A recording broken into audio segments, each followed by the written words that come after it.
नमस्कार बच्चों। आज हम कक्षा 12वीं का जो अंतिम चैप्टर है, श्रम विभाजन और जाति प्रथा, मेरी कल्पना का आदर्श समाज, डॉक्टर भीमराव अंबेडकर के द्वारा लिखित ये चैप्टर पर एक नज़र डालने जा रहे हैं। सबसे पहले लेखक के बारे में जान लेते हैं कि मानव मुक्ति के पुरोधा बाबा साहेब भीमराव अंबेडकर का जन्म 14 अप्रैल 1891 को मध्य प्रदेश के महू नामक स्थान पर हुआ था। इनके पिता का नाम श्री राम तथा माता का नाम भीमाबाई था। 1907 में हाई स्कूल की परीक्षा पास करने के बाद इनका विवाह रमाबाई के साथ हुआ। प्राथमिक शिक्षा के बाद बड़ौदा नरेश के प्रोत्साहन पर उच्चतर शिक्षा के लिए न्यूयॉर्क और फिर वहां से लंदन गए। इन्होंने कोलंबिया विश्वविद्यालय से पीएचडी की उपाधि प्राप्त की। 1923 ईस्वी में इन्हें मुंबई के उच्च न्यायालय में वकालत की प्रारंभ की और 1924 में बहिष्कृत हितकारिणी सभा की स्थापना की।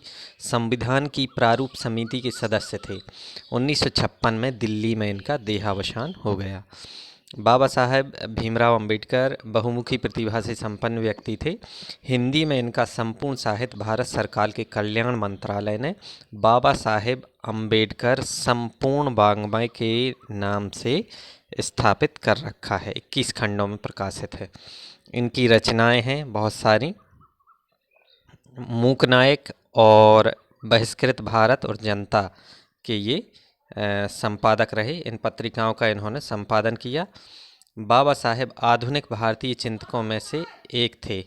इन्होंने संस्कृत के धार्मिक, पौराणिक और वैदिक साहित्य का अध्ययन किया तथा ऐतिहासिक सामाजिक क्षेत्र में अनेक मौलिक स्थापनाएं की।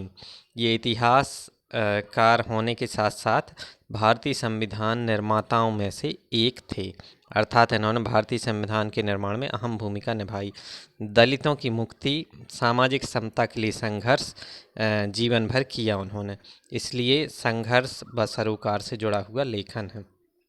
जाति आधारित उत्पीड़न, शोषण व अपमान से इनको गुजरना पड़ा। इन्होंने हिंदुस्तान के स्वाधीनता संग्राम में एक नई अंतर्वस्तु प्रस्तुत करने का काम किया। दास्ता का सबसे गहन व व्यापक रूप सामाजिक दास्ता है।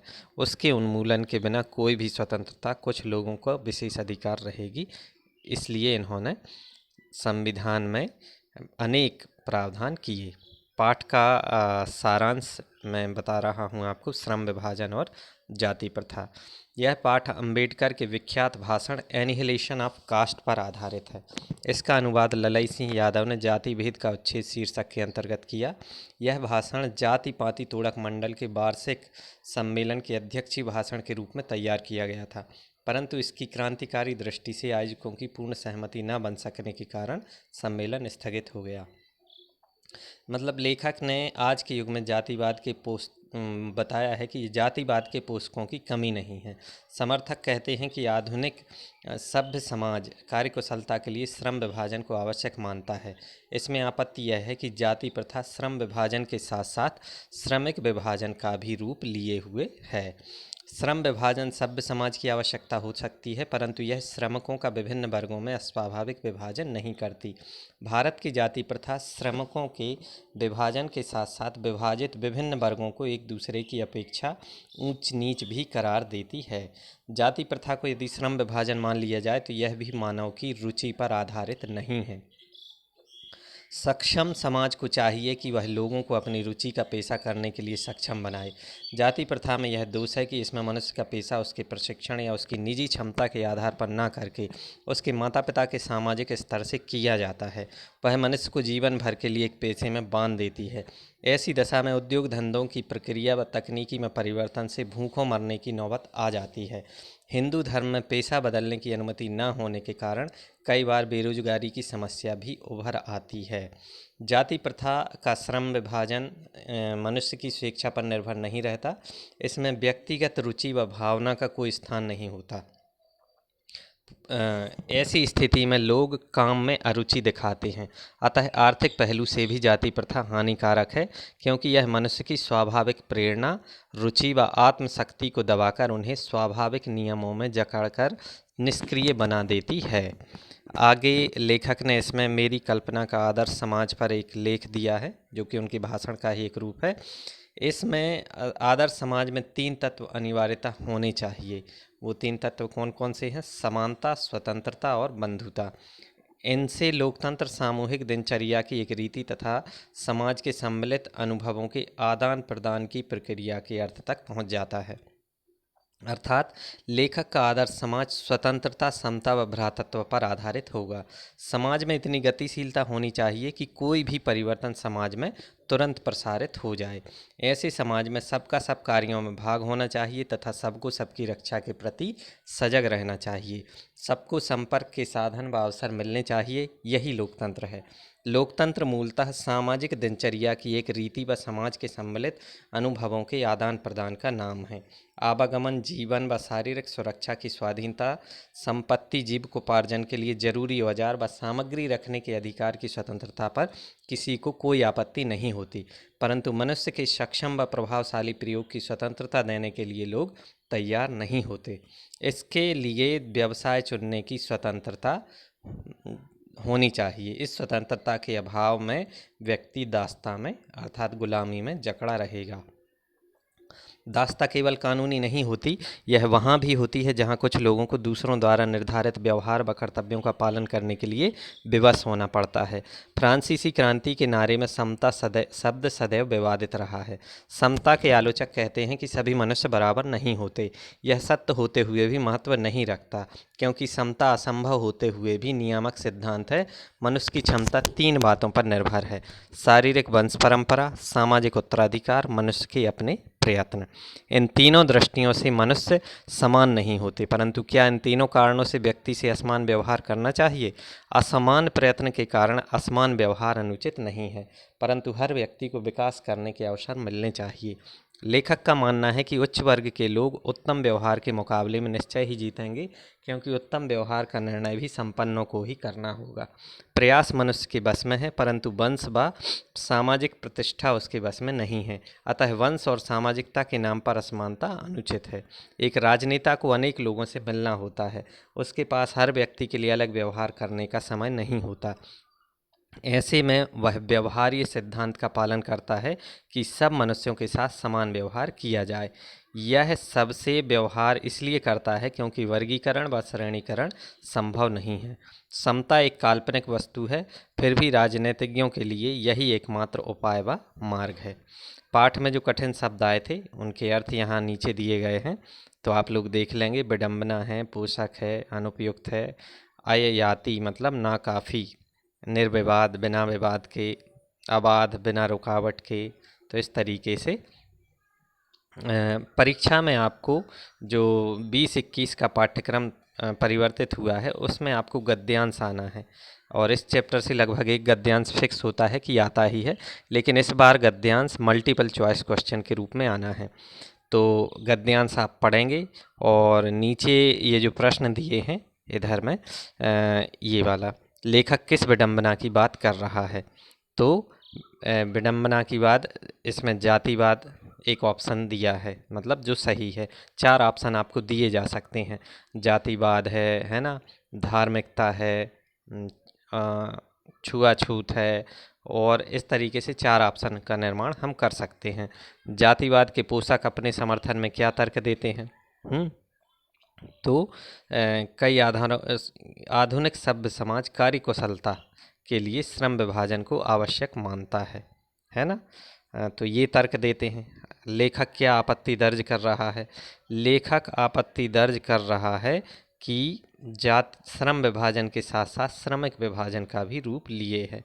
तो इस तरीके से एमसीक्यू क्वेश्चन का निर्माण आप इससे करेंगे, और बहुत सारे गद्यांश आपको इसमें तैयार करने के लिए पुस्तक से प्रश्नों पर। जाति प्रथा को श्रम विभाजन का ही एक रूप न मानने के पीछे अम्बेडकर के क्या तर्क हैं? जाति प्रथा को श्रम विभाजन का आधार क्यों नहीं माना जाता है ना। तो जाति प्रथा को श्रम विभाजन का रूप न मानने के पीछे अम्बेडकर जी ने जो तर्क दिए हैं वो ये है कि जाति प्रथा श्रम विभाजन के साथ साथ श्रमिक विभाजन भी करती है। सभ्य समाज में श्रमिकों का विभिन्न वर्गों में विभाजन अस्वाभाविक है। जाति प्रथा में श्रम विभाजन मनुष्य की रुचि पर आधारित नहीं है। इसमें मनुष्य के प्रशिक्षण अथवा निजी क्षमता का विचार किए बिना किसी दूसरे के द्वारा उसके लिए पेशा निर्धारित कर दिया जाता है। यह जन्म पर आधारित होता है। भारत में जाति प्रथा मनुष्य को जीवन भर के लिए एक पेशे में बांध देती है, भले ही यह पेशा उसके लिए अनुपयुक्त या पर्याप्त क्यों न हो। इससे उसके भूखों मरने की नौबत आ जाती है। ये 3 तर्क दिए हैं अंबेडकर जी ने जाति प्रथा को श्रम विभाजन का आधार न मानने के पीछे। जाति प्रथा भारतीय समाज में बेरोजगारी व भुखमरी का भी एक कारण कैसे बनती रही है? क्या यह स्थिति आज भी है? जाति प्रथा भारतीय समाज में भुखमरी का एक कारण भी बनती रही है। भारत में जाति प्रथा के कारण व्यक्ति को जन्म के आधार पर एक पेशे से बांध दिया जाता है। इस निर्णय में व्यक्ति की रुचि, योग्यता या कुशलता का ध्यान नहीं रखा जाता है। उस पेशे से गुजारा होगा या नहीं, इस पर भी विचार नहीं किया जाता है। इस कारण भुखमरी की स्थिति भी आ जाती है। इसके अतिरिक्त संकट के समय भी मनुष्य को अपना पेशा बदलने की अनुमति नहीं दी जाती थी। भारतीय समाज पैतृक पेशा अपनाने पर ही जोर देता था। उद्योग धंधों की विकास प्रक्रिया व तकनीकी के कारण कुछ व्यवसायी रोजगारहीन हो जाते थे। अतः यदि यह व्यवसाय न बदला जाए तो बेरोजगारी बढ़ती है। आज भारत की स्थिति बदल रही है। सरकारी कानून, सामाजिक सुधार व विश्वव्यापी परिवर्तनों में से ही जाति प्रथा के बंधन ढीले हुए हैं, परंतु समाप्त नहीं हुए। आज लोग अपनी जाति से अलग पेशा अपना रहे हैं। लेखक के मत से दास्ता की व्यापक परिभाषा क्या है, समझाइए। लेखक के अनुसार दास्ता केवल कानूनी पराधीनता को ही नहीं कहा जा सकता। दास्ता में वह स्थिति भी सम्मिलित है जिसमें कुछ व्यक्तियों को दूसरे लोगों के द्वारा निर्धारित व्यवहार एवं कर्तव्यों का पालन करने के लिए विवश होना पड़ता है। यह स्थिति कानूनी पराधीनता न होने पर भी पाई जा सकती है। शारीरिक वंश परंपरा और सामाजिक उत्तराधिकार की दृष्टि से मनुष्यों में असमानता संभावित रहने के बावजूद समता को एक व्यवहार्य सिद्धांत मानने का आग्रह क्यों करते हैं? इसके पीछे उनके क्या तर्क हैं? शारीरिक वंश परंपरा और सामाजिक उत्तराधिकार की दृष्टि से मनुष्यों में असमानता संभावित रहने के बावजूद अंबेडकर समता को एक व्यवहार्य सिद्धांत मानने का आग्रह इसलिए करते हैं क्योंकि समाज को अपने सभी सदस्यों से अधिकतम उपयोगिता तभी प्राप्त हो सकती है जब उन्हें आरंभ से ही समान अवसर एवं समान व्यवहार उपलब्ध कराए जाएं। व्यक्ति को अपनी क्षमता के विकास के लिए समान अवसर देने चाहिए। उनका तर्क है कि उत्तम व्यवहार के हक में उच्च वर्ग बाजी मार ले जाएगा, अतः सभी व्यक्तियों के साथ समान व्यवहार करना चाहिए। अंबेडकर ने भावनात्मक समत्व की मानवीय दृष्टि के तहत जातिवाद का उन्मूलन चाहा है, जिसकी प्रतिष्ठा के लिए भौतिक स्थितियों और जीवन सुविधाओं का तर्क दिया है। क्या इससे आप सहमत हैं? अंबेडकर ने भावनात्मक समत्व की मानवीय दृष्टि के तहत जातिवाद का उन्मूलन चाहा है। जातिवाद को वो जड़ से खत्म करना चाहते थे, जिसकी प्रतिष्ठा के लिए भौतिक स्थितियों और जीवन सुविधाओं का तर्क दिया है। हम उनकी इस बात से सहमत हैं। आदमी की भौतिक स्थितियां उसको स्तर के अनुरूप निर्धारित कर देती हैं। जीवन जीने की सुविधाएं मनुष्य को सही मायनों में मनुष्य सिद्ध करती हैं।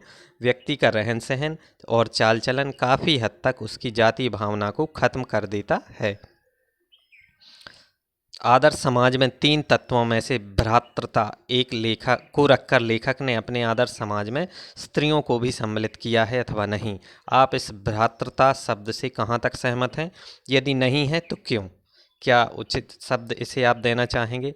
आदर्श समाज के 3 तत्वों में से एक भ्रातृता को लेखक ने अपने आदर्श समाज में स्त्रियों को भी सम्मिलित किया है।